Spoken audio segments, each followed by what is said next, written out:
وعلى آله وصحبه والتابعين له بإحسان إلى يوم الدين. جعلني الله وإياكم منهم. اللهم علمنا ما ينفعنا وانفعنا بما علمتنا.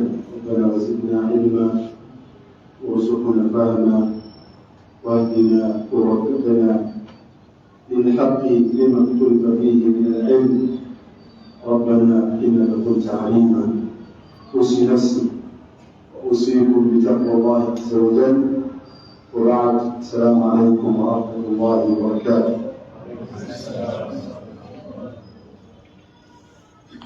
وزوجتي الله سبحانه وتعالى الذي فيه وكسابه ولم تنسى الله سبحانه وتعالى artimise erakisobozese okukola mubwo ebyayagala ebyasiima mu bikolwa n'ebigambo atubalire okubikola tubikola kulwe. Tusaba Allah subhanahu wa ta'ala atuwonamye tubalire okumutya tuwa obwetoowaze tugagawaze obugagga obulungi. Okutya Allah subhanahu wa ta'ala kyabuwaze buli muntu yenna. Tusaba Allah subhanahu wa ta'ala akituyambeko. Tumwebaze muganda okutujukiza ensonga essatu. Tusaba Allah subhanahu wa ta'ala asituwe. Kigambo ekisooka okubeera ng'omuntu omwagala ku Allah subhanahu wa ta'ala si kyangu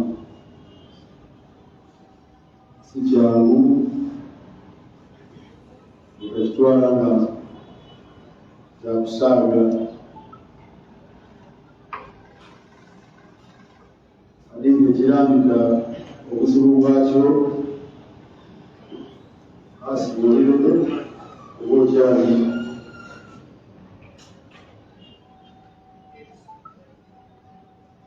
abantu omusanvu. Omubaka bwagamba sallallahu alaihi wasallam nti Allah agenda kubateeka mu kisiikirize kye. Olunaku watagenda kuba kisiikirize okuggyako ekyo yateekamu omuteeko n'agamba nti abantu ababiri bambi abakyala abajulaani bagamba abaami babiri tutegeeza n'abakyala bayingiramu kubanga annisaaku abakyala shaqaa'iqu rijaali fil ahkaam batambulira wamu n'abaami mu mateeka g'Obusiraamu. Omubaka bw'agamba nti wabajulaani n'abasajja ababiri oba abakyala ababiri tahabba fillah kabaayagala kulwani kabaayagala kuba Allah subhanahu wa ta'ala. Eyo hadithi ekulaga ekigambo ekisooka olutali bwangu bwakyo. Singa kyali kyangu yandibadde akugamba nti n'abasajja 10 naye yagamba abantu omeka. Mugakasa nti fenna tubalina ndowooza fenna ekisiikirize kukimazi. Siikirize bwekulyo aba naye olowooza agamba babiri. Olowooza agamba babiri Muhammad wewe okitegeera nti abantu babiri.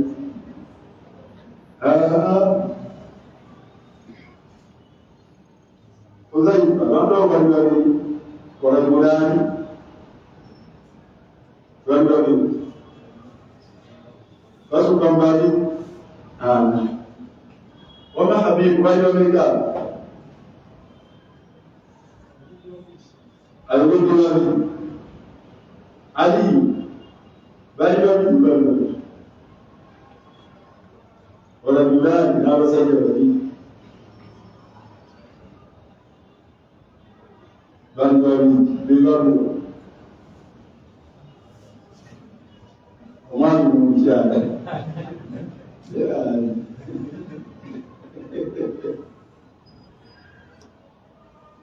abantu ababiri kigambo ekyo ku bibaluwa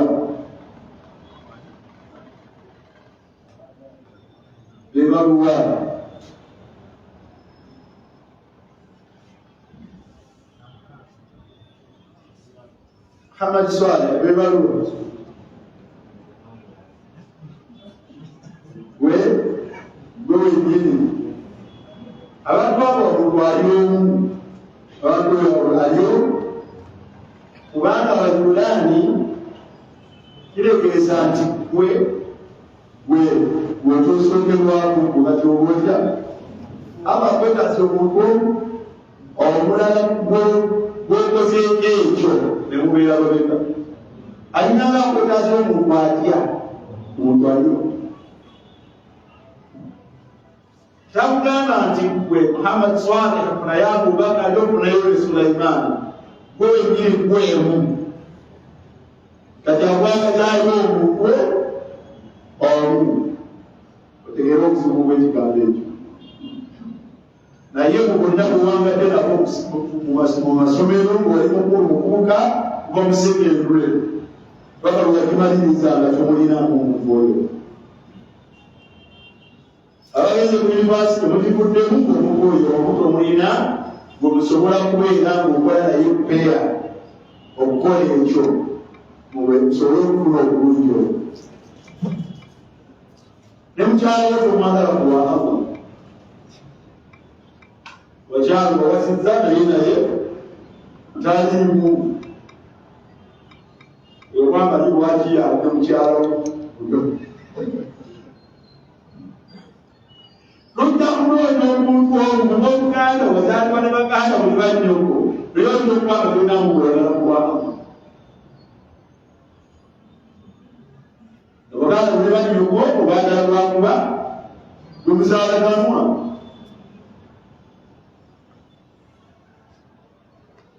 bokose nabo bowangadde nabo abakwagazanyi obwagala kuwanga omwana ye ngaakwagala kuwanga obutegeera nti hadithi ekigambo kyokka kyabagamba ثلاث من كل فيه وجد بهن حلاوة الإيمان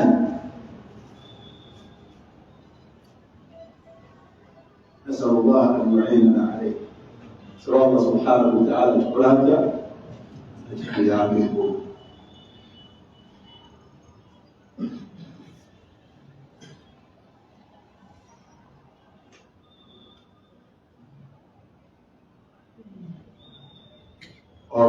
kama katika taalimu katono na hii hadithi hiyo uwensoma embachari niko kusomozebwa eriko kusomozebwa kimwijeko omusango mwoli muguluwa ukisinze kamo bila kibeera mu mutego ki imamu adil أنت إمام وقولين بسر وجه سوى الوجه وشاب نشأ في عبادة الله وأكون ونوم مكابا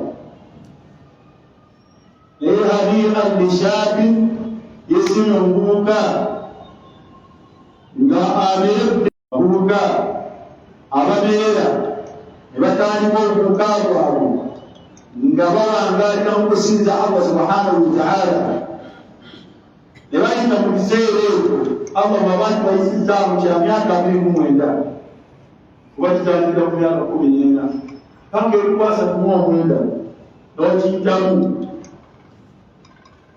ng'otya Allah subhanahu wa ta'ala osinza Allah هنيئا لك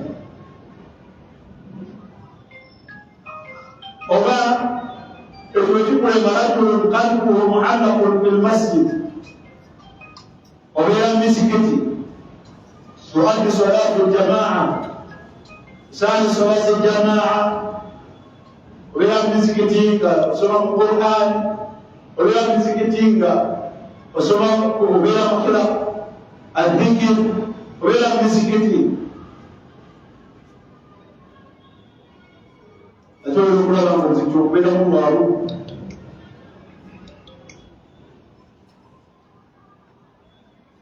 abaagala nga olina bweyagala kubalakula Allah nawe owamanda tebakolodde tobalaba tukulinde ku kinene omuvubuka eyeyawula n'omukyala n'alema okubeera naye olw'okutya Allah subhanahu wa ta'ala noonya baakiri nam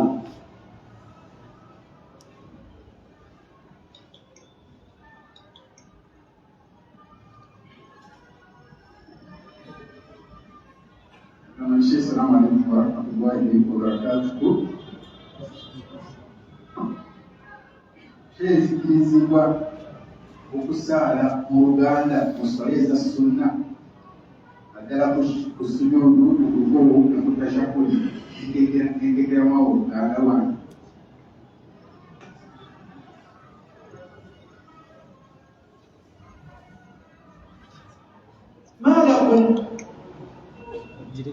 ما لكم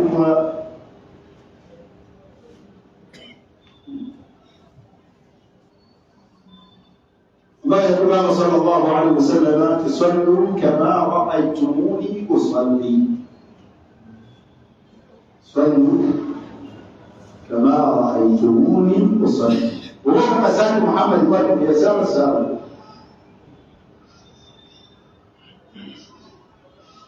وقالوا كما ذلك محمد صلى الله عليه وسلم يسار واتيو ولكن سار واتيو ليه محمد تسار الله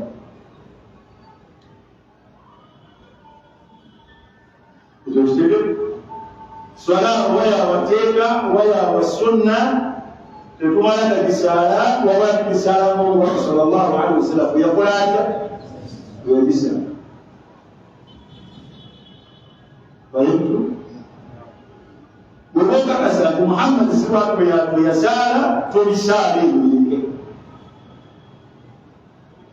هذا الأمر. الأمر الثاني مفهوم الصلاة شرعا مفهوم الصلاة شرعا يجب الصلاة مثلا والسلام أقوال وأفعال مخصوصة أقوال وأفعال بما بذلك نبيكم ليس بذلك وهو مخصوصا بكم ينجو بكم وينجو سيقول تكام يانا تقول الصلاة أعجبني